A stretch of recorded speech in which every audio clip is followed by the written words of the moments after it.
मुजफ्फरनगर के पुरकाजी ब्लॉक में हुए हाल ही में एक कार्यक्रम कंबल वितरित का कार्यक्रम था, जिसके मुख्य अतिथि उत्तर प्रदेश सरकार में कैबिनेट मंत्री अनिल कुमार थे। उस कार्यक्रम के बाद एक कॉल रिकॉर्डिंग सोशल मीडिया पर चर्चा का केंद्र बन गई है।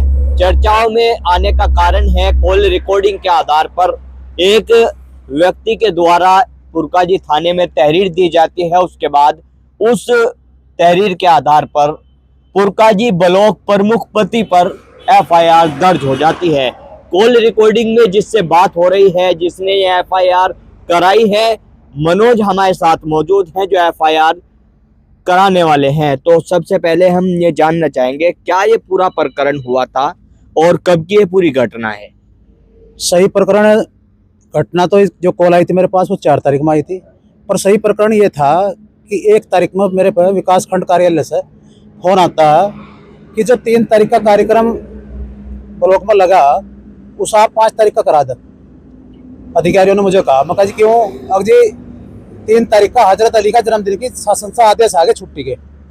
मैंने इस संबंध में माननीय मंत्री जी को कॉल करी, उन्होंने कहा मैं थोड़ी देर में तुम्हें बता रहा। उन्होंने मुझे बताया, उन्होंने कहा भाई कार्यक्रम यथास्थिति रहेगा, नहीं चेंज होगा। मैंने वापसी उन्हें कॉल करी और उन्होंने कहा भाई कार्यक्रम यथास्थिति रहेगा, अपनी व्यवस्था अच्छे तरीके से कर लेना। ठीक है जी। उसके बाद अगले दिन कार्यक्रम हुआ 3 तारीख में।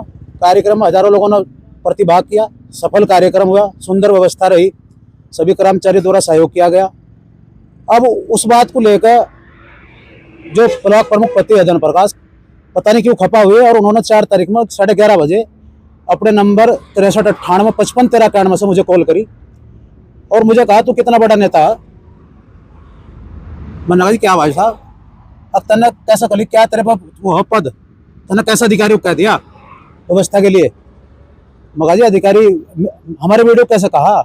मगा जी वीडियो को तो सब कहा, कोई भी कॉल कर सका, कैसा? मगा जी कोई भी जनता का अधिकारी है वो तो इस बात को लेकर उसने वो तहस में आकर और मेरे साथ में गाली गलौज बदतमीजी, तेरे घर आ रहा, तेरी माँ का फलाना गंदी सब शब्दों का प्रयोग करा, तुझे जान से मारूंगा और वहीं आ रहा, तुझे वहीं आकर देखूंगा, ऐसे शब्दों को उन्होंने रिकॉर्डिंग में यूज करा जी। क्या कारण है, उन्होंने कॉल क्यों किया आपके पास, किस बात से वो खपाते, जैसे आपने भी खपा होने का जिक्र किया है? कारण बताया मैंने आपको कि वो इस बात से खपाते कि मैंने वहाँ के अधिकारियों ने मुझे फोन करा तो मैंने बैक में उन्हें कॉल कर दी, उसे बता दिया कि भाई व्यवस्था अपनी सही कर लेना। कार्यक्रम के आयोजक कौन था इसके? आप आयोजक थे, आपको कॉल क्यों की गई? पता नहीं, वो संबंध रहो जा अधिकारियों का फोन आ गया मेरे पास। आयोजक तो प्रशासन द्वारा, शासन द्वारा निर्धारित कार्यक्रम था, सरकार ने निर्धारित कर रखा था जी। उस संबंध में अधिकारियों को जब मेरे पे कॉल आई तो मैंने वापसी उन्हें कॉल कर दी।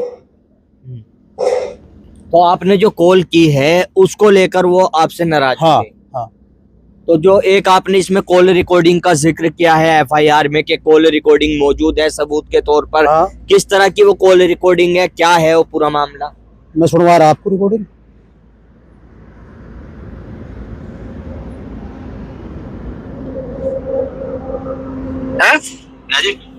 मगर तेरे पास लिखित में कुछ है क्या? सरकार ने कोई अधिकार दे रखा तुझे? नहीं, इसलिए सरकार ने तेरे को कोई अधिकार दे रखा कि हमारे वीडियो को फोन करेगा तू? नहीं, वीडियो आपका कहाँ का होगा जी? और किसका? वीडियो जनता का अधिकारी होगा सबका। नहीं, तू किस बेस पे फोन करेगा कि वो खुलना चाहिए वो नहीं? मैं तो नहीं कहा, मैं तो अपनी समस्या के लिए फोन करा, उन्हें कहा मेरा ट्रांसफर हो गया। कल आना जरा ब्लॉक में, तुझे सीधा करता हूँ, तुझे सीधा करता हूँ, आना ब्लॉक में जरा। नहीं आ रहा मैं तेरे घर पे, मैं तुझे सीधा करूंगा पहले। ठीक है। तुझे साले ऐसा करूंगा कि तुझे जीने नहीं देने का। ठीक है, समझे नहीं? ठीक है, आ तेरे घर पे आ रहा। ठीक है भाई साहब, आ रहा आ जाओ भाई साहब, आ जाओ। ये कब की कॉल रिकॉर्डिंग है? जो 4 तारीख की भाई साहब। आपको ये कैसे कंफर्म हुआ कि ये जो ब्लॉक प्रमुख है उनके पति की कॉल थी? नंबर उनका था। अच्छा, उनके पर्सनल नंबर से कॉल आपको? हाँ, हाँ। बिल्कुल, देखिए अभी जो कॉल रिकॉर्डिंग इन्होंने सुनाई है, हालांकि सचनामा न्यूज इस ऑडियो की पुष्टि नहीं करता है, ये कॉल रिकॉर्डिंग इनके द्वारा केवल सुनवाई जा रही है।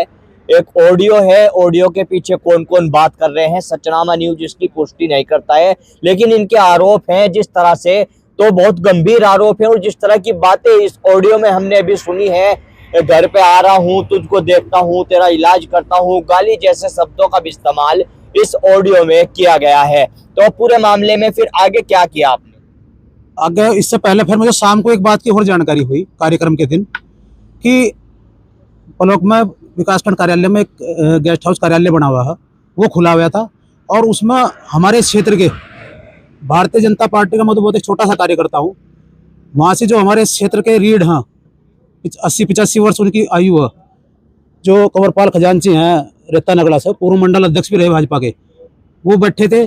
उससे बाद के मंडल अध्यक्ष चौधरी सुक्कड़ सिंह बैठे थे और ऋषिपाल पाल कश्यपुर से, यानी कि भारतीय जनता पार्टी करीब वहाँ उसके अंदर बैठी हुई थी। अब वहाँ क्या हुआ, वहाँ एक प्रधान थे, पूर्व प्रधान टीटू प्रधान रही गए यतेंद्र जी, उन्होंने कॉल कर दी धनप्रकाश जी को। उन्होंने करी इस वजह से कि भाई प्रमुख साहब के यहाँ बैठे हैं, फोन कर रहे, उन्हें बताया कि आपके ऑफिस में बैठे। अगली ऑफिस किसने खुलवाया? अगली ऑफिस तो पहले खुला था। उसने फोन काटा और जो वहाँ चपड़ासी रहा है उसे कॉल करी और सुक्कड़ सिंह से फोन पर बात कराई। सुक्कड़ सिंह को उसने कहा कि ऐसा आज हमारा कुछ मामला है, आप बाहर निकल जाओ और मैं इसे बंद करना चाह रहा गेस्ट हाउस को। तो सबसे बड़ी बेइज्जती तो उन्होंने। सुक्कड़ सिंह कौन है? ये गुर्जर समाज से हैं, पूर्व मंडल अध्यक्ष हैं भाजपा के, ताजपुर के रहने वाले हैं। ये क्यों बंद करना चाह रहे थे? कर्मचारी हैं क्या ब्लॉक में? वो नहीं बंद करना चाह रहे थे, वो तो बैठे हुए थे। वो तो प्रमुख पति का फोन आया चपड़ासी पर और चपड़ासी ने बात कराई उनसे सुक्कड़ सिंह से। ठीक। तो वे सब बुजुर्ग उन्होंने बाहर निकाल कर वहाँ का ताला लगा दिया। सबसे बड़ा अपमान तो समाज का नहीं, जो जिम्मेदार लोग हमारे उनका हुआ। चलो मेरा तो कोई गाली गलौज कर दी, कोई बात नहीं है, पर सबसे बड़ा अपमान इस क्षेत्र की रीढ़ है भाजपा की, कंवरपाल खजांची। पूरे मामले को लेकर आप पुलिस में गए हैं? हाँ। क्या अब तक हुआ है? अब तक जो मुकदमा दर्ज उनके खिलाफ हुआ, गाली गलौज कर जान से मारने की धमकी का। क्या कोई राजनीति इस पूरे प्रकरण में हो रही है, जैसे चर्चाएं चल रही है कि जो ब्लॉक प्रमुख है और जो तुम्हारे यहाँ क्षेत्रीय विधायक और मंत्री हैं, इनकी आपस में नहीं बनती और आप भी अब इसमें आपकी एंट्री हो गई, आपको बीच में लेकर राजनीति पूरी चल रही है मामले? मंत्री जी से ऐसा नहीं, मेरे तो पक्का सबूत है, उस आधार पर मैंने मुकदमा लिखवाया जी। मंत्री जी का कोई इसमें इन्वॉल्वमेंट नहीं है। अगर मेरे पास सबूत ना होता तो क्यों मेरा मुकदमा लिखा जाता? जिस तरह से जो ब्लॉक प्रमुख पति हैं वो कह रहे हैं कि मंत्री के आदमी है वो पीछे पड़ रहे हैं मेरे। मैं तो भाजपा का हूँ, मंत्री लोक दल का गठबंधन होगा तो अब हमारा आना जाना भी हो गया, यानी पहले तो हम कभी नहीं जाते थे। तो आपको क्या लग रहा है मनोज जी, मतलब जो ब्लॉक प्रमुख पति हैं ये क्यों इस तरह का काम कर रहे हैं? ये गुंडागर्दी कर रहा है, मेरी हत्या कराना चाह रहा है।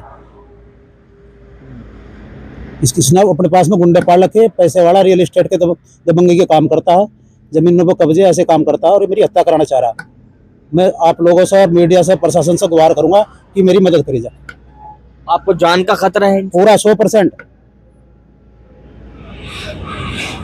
बिल्कुल, देखिए मनोज हमारे साथ मौजूद थे, भारतीय जनता पार्टी के कार्यकर्ता हैं और बहुत गंभीर आरोप इन्होंने इंटरव्यू के आखिर में लगाया है ब्लॉक प्रमुख पति पर।